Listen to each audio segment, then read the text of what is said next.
마태복음 5장에서부터 7장까지를 보통 우리가 산상복음이다, 삼상수훈이다 이렇게 얘기를 합니다.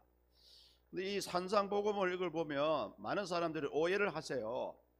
이 복음은 가난한 자들을 위한 것이다, 인생에 패배한 사람들을 위한 것이다, 이렇게 오해를 합니다. 그러나 그렇지 않습니다.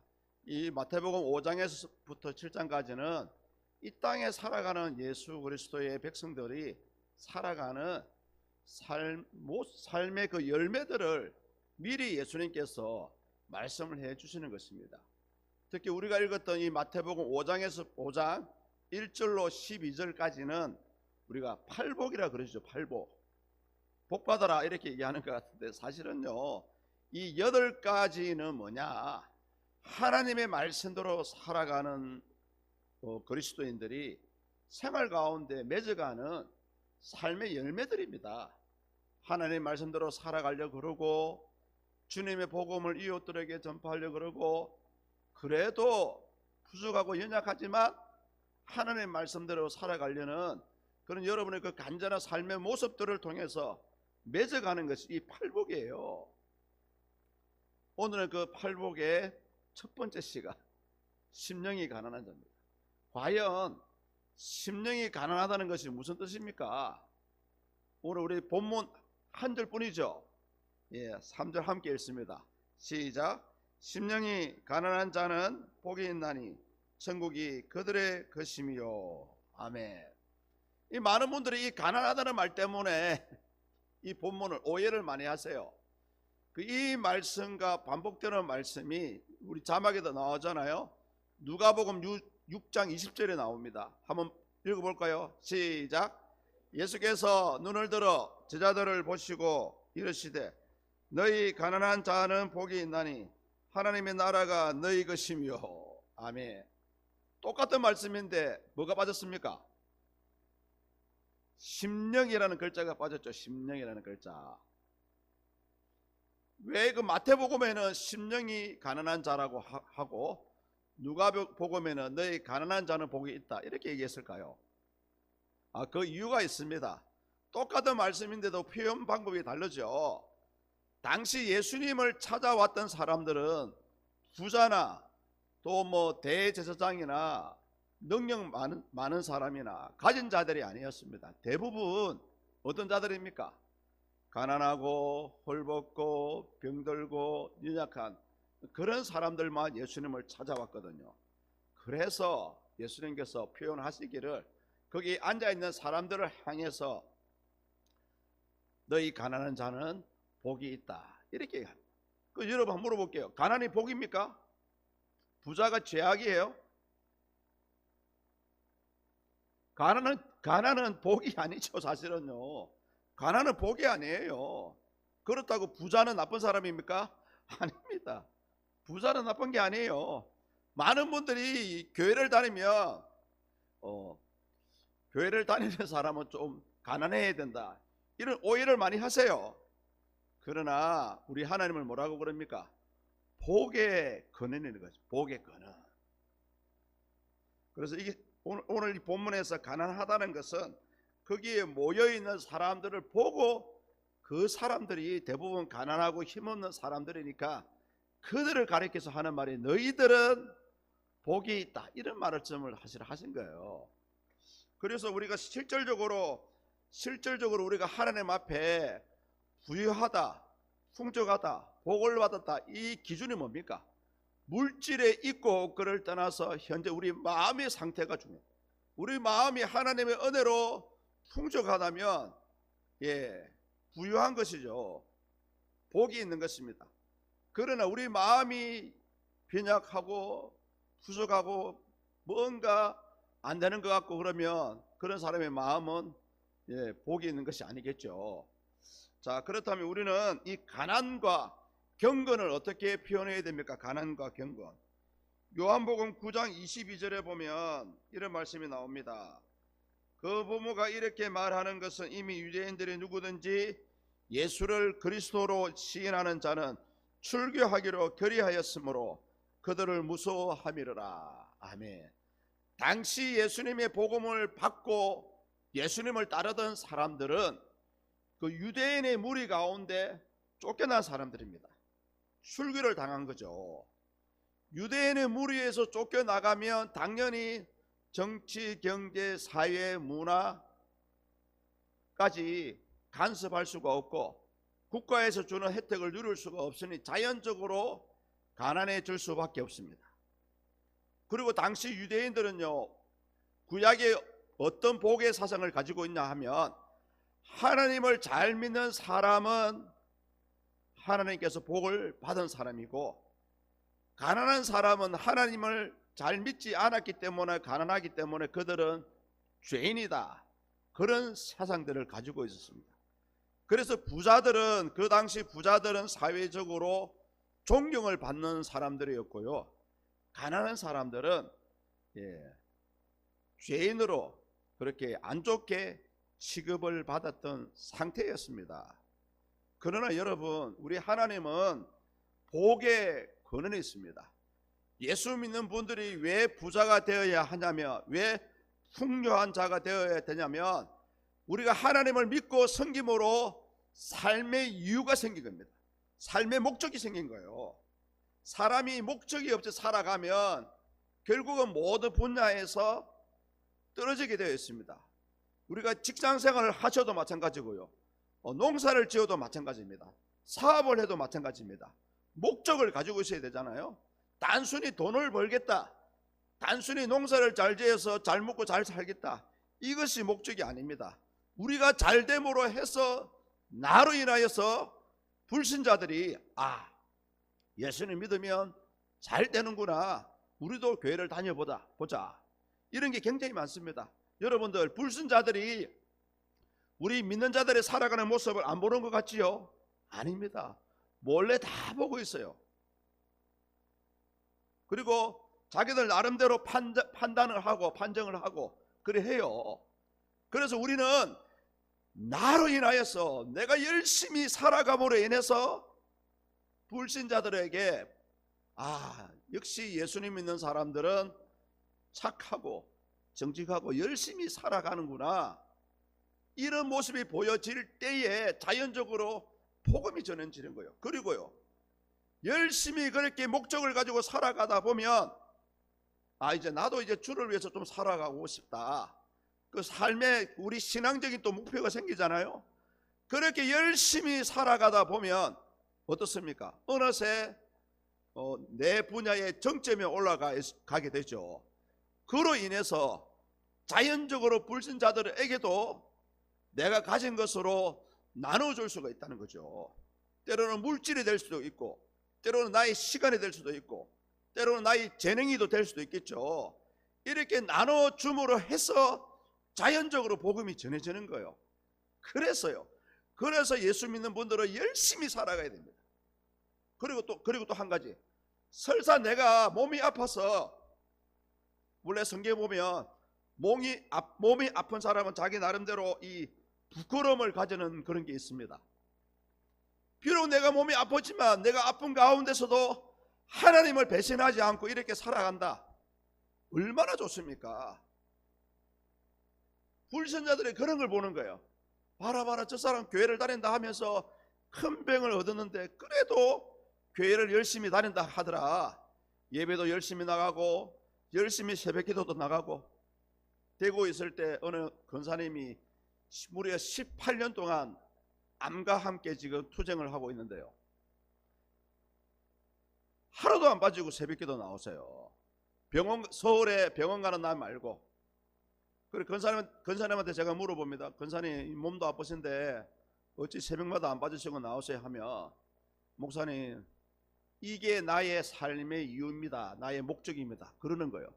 여러분, 잘 될 때만 하나님을 감사하지 말고요, 내가 못 되어도 하나님께 감사할 수 있어야 된다니까요.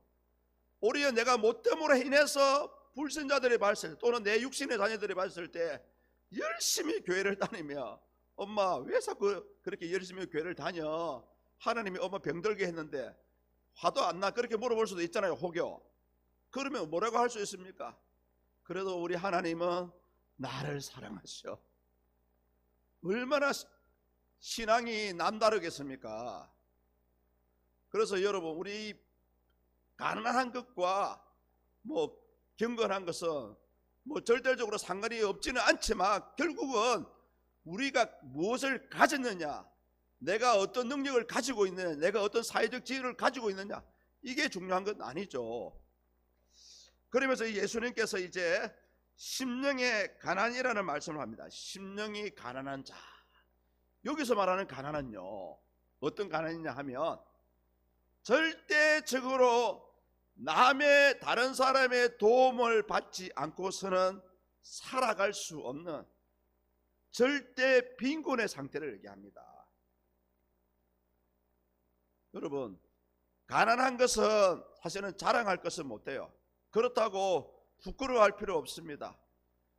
주신 이도 하나님이시고요, 거두어 가시는 분도 하나님이십니다. 그래서요, 건강한 사람은 이 건강이 유지되도록 기도하셔야 되고요, 현재 부유한 자는 부유한 대로 하나님 이 부유를 통해서 내가 욕심내지 않게 하시고, 이 부유를 통해서 주를 위해서 좀 쓸 수 있게 해달라는 그런 기도가 필요하고요. 없는 자는요, 가난한 자는 어떤 기도를 하셔야 됩니까? 하나님, 우리 가정에 필요합니다.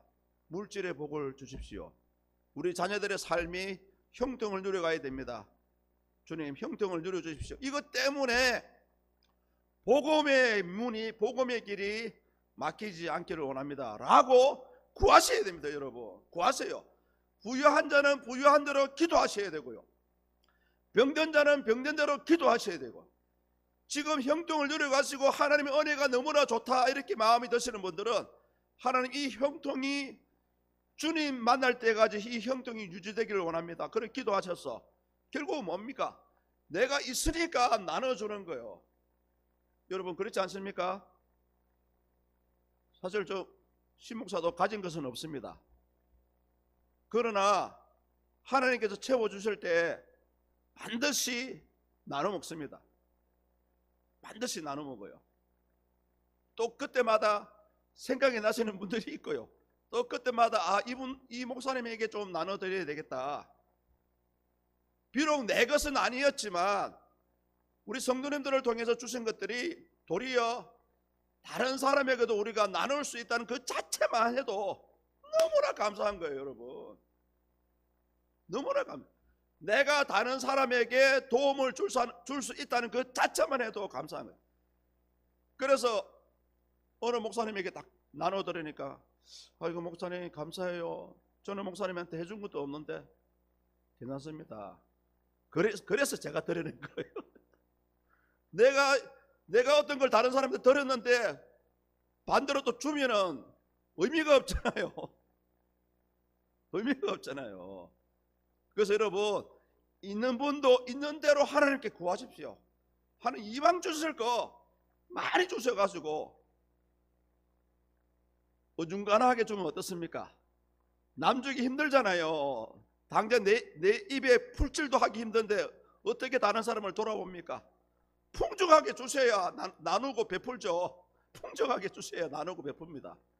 있는 분들은 있는 대로 더 크게 구하시고, 없는 분들은 없는 가운데 하나님 일용할 양식을 주십시오. 먹고 사는 일에 걱정이 없도록 해 주십시오.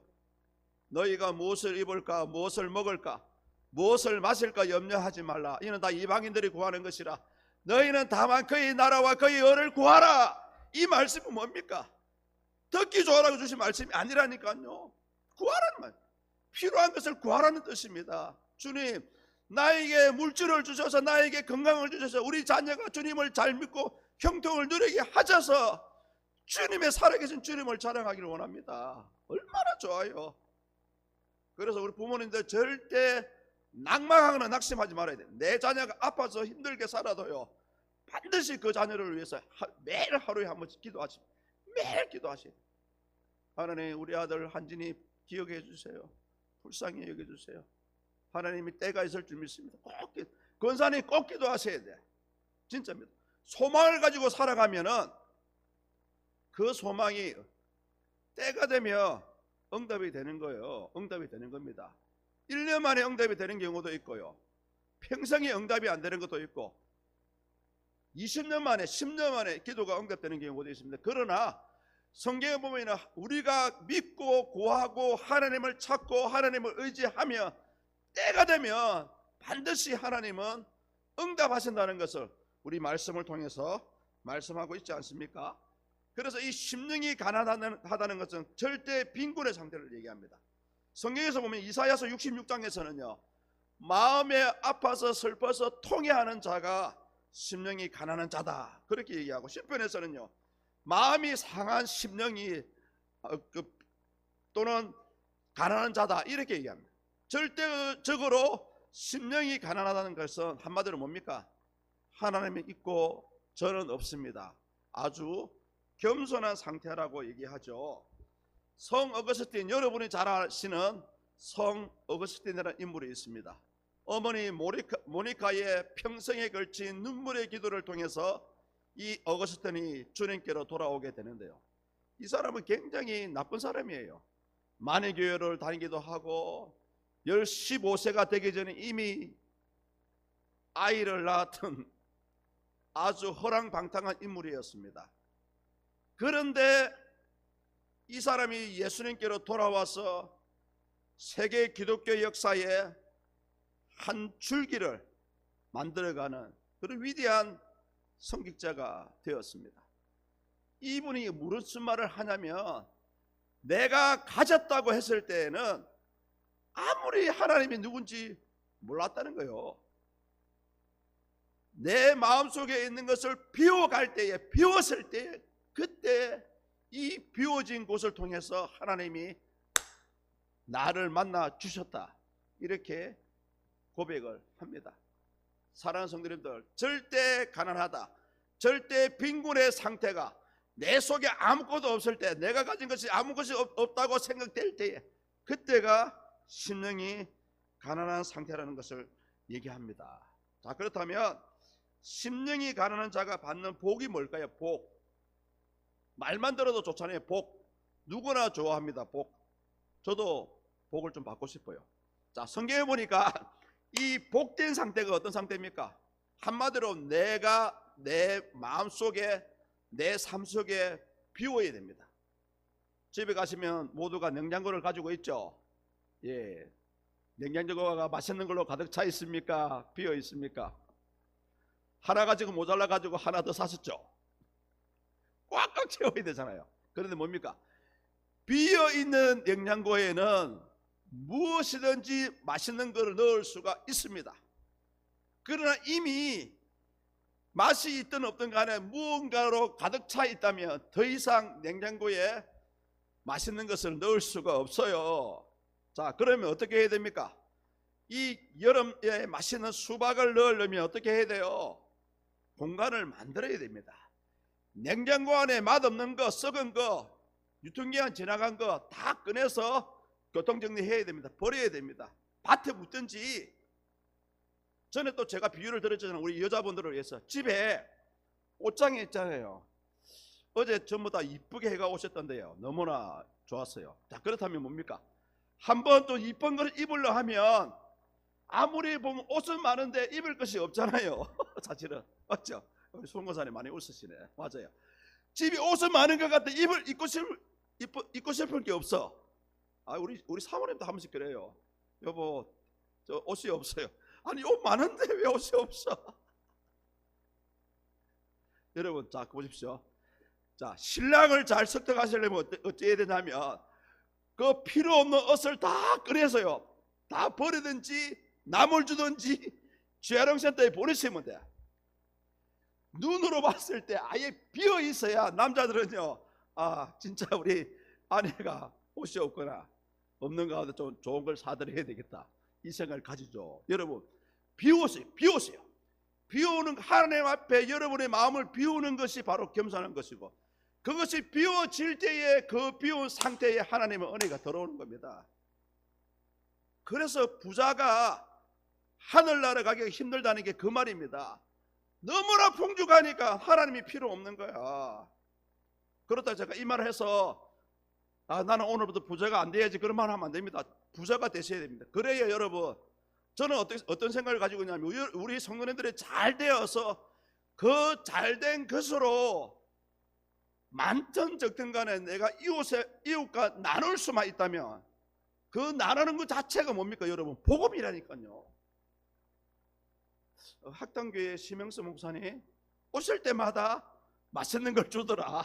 사실은 맛있는 게 별거 아니거든요. 그냥 누룽지 사가지고 거기에 솥대가 붙이고 뭐 좀 드십시오. 간단하잖아요. 그냥 우리 집에 먹을 만한 거 예를 들면은 뭐 토마토를 샀다. 그것도 토마토 샀을 때 맛이 있으면 들고 가서 주는 거죠. 나눌 수 있는 것 자체만 해도 하나님의 은혜고요. 나누는 것 자체가 복입니다. 그래서 일단은 여러분 우리 마음의 상태를 비워야 됩니다. 여러분의 마음의 상태를 비워야 그 빈 마음에 하나님 찾아오시는 거예요. 그 빈 마음에 하나님의 은혜를 채워주시는 겁니다.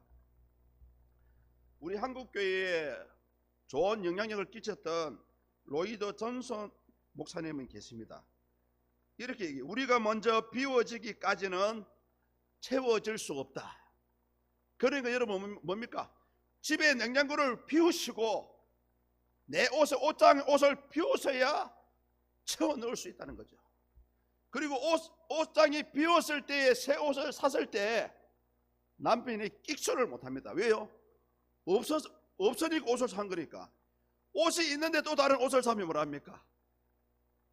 안 좋게 생각하겠죠. 그래서 여러분 지혜로운 자는요, 여러분 이렇게 얘기합니다. 내가 1년 동안에 한 번도 내 손이 안 가는 옷이 있다면 그런 옷은 정리를 하라고 합니다. 버리기 아까운 거는 다른 사람에게 주라 그래요. 왜요? 1년 동안 살아가면서 봄, 여름, 가을, 겨울 동안에 한 번도 여러분 걸치지 않는 블라우스나 가디건이나 옷 이런 거는 몇 년이 지나도 여러분 절대 손 안 가요. 왜 그렇습니까? 이미 그 옷에 대해서 흥미를 잃어버린 거죠. 제 말씀 맞죠? 그래서 오늘 집에 가서 우리 집사님 권사님들 집에 가서 냉장고보다는 옷장을 먼저 정리하셔. 그래서 정리한 후에 옷을 사면 우리 남편이 아무 소리 못한다 그 말이죠. 예. 그리고 우리 영과 육이 형통을 누리는 상태를 복된 상태라고 합니다. 제가 늘 이 말씀을 자주 인용하는데요. 요한 3서 1장 2절입니다. 사랑하는 자야 내 영혼이 잘된 같이 내가 범사에 잘되고 강건하기를 내가 간구하느라. 예, 우리의 영혼이 하나님 앞에 잘될 때, 바로 설 때에 하나님은 모든 일상생활 가운데 심지어 여러분의 사랑하는 자녀들의 삶까지도 형통을 주시는 것입니다. 자, 그렇다면 마지막입니다. 그럼 어떻게 하면 우리의 마음이, 우리의 심령이 가난해질 수가 있을까요? 어떻게 하면? 시편 131편 2절에 보니까요 이런 말씀이 나옵니다. 실로 내가 내 영혼으로 고요하고 평온하게 하기를 젖된 아이가 그의 어머니 품에 있음 같게 하였나니 내 영혼이 젖된 아이와 같도다. 내 영혼이 젖된 아이와 같다.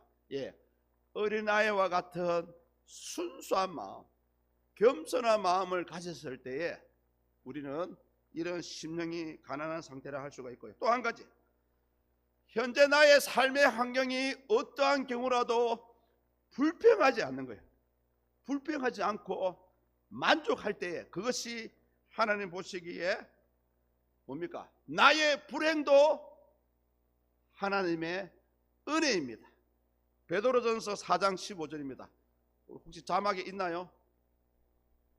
자, 제가 한번 읽어 들어보겠습니다. 만일 그리스도인으로 고난을 받으면 부끄러워하지 말고 도리어 그 이름으로 하나님께 영광을 돌리라. 그렇죠? 내가 고난을 당하고 어려움을 당한다 할지라도 오히려 차라리 그것으로 하나님께 영광을 돌리는 거예요. 하나님, 원래 건강해야 되는데 이렇게 아픔을 주시니 감사합니다. 이런 거죠. 진짜 우리 안에 이 믿음이 없다면 어떻게 하나님께 감사할 수 있겠습니까? 내 몸이 아파서 지금 죽을 지경인데, 먹을 것이 없어서 배가 아파 죽을 지경인데 어떻게 하나님께 감사할 수 있습니까? 그러나 성경은 뭐라고 합니까? 없는 가운데, 아픈 가운데 하나님께 감사할 때 그것이 진정 복받을 만한 상태라는 거죠. 마지막입니다. 하나님의 말씀에 따라 여러분의 마음에 오직 나의 구원자는 예수님입니다. 이런 변함없는 이런 마음을 가졌을 때가 진정 하나님 보시기에 심령이 가난한 상태라고 합니다. 사랑하는 성도님들, 어찌되었든 하나님의 사랑은 위에서부터 아래로 내려옵니다. 우리가 믿는 이 복음도 하늘로부터 아래로 내려왔습니다. 우리가 낮아지고 겸손해지고 풍족한 가운데서도 감사하고 그 감사를 통해서 주의 나라와 영광을 위해서 쓰임 받기를 원합니다 라는 그런 신앙의 자세를 가졌을 때가 진정 이런 자가 진정 천국을 소유한다는 거죠. 심령이 가난한 자는 복이 있나니 천국이 저의 것입니다. 이런 자가 여러분 하나님께 복을 받고 천국의 소유를 주신다고 성경은 말씀하고 있습니다. 오늘 이 시간을 빌어서 우리의 심령이 가난해지고 부족하지만 그 부족한 가운데 만족을 누리고 아픈 가운데 하나님께 영광을 돌리고 그래도 믿음으로 살아가시는 여러분의 삶이 되시되 그렇게 살아갈 때에 천국은 저와 여러분들의 것이 될 줄 믿습니다.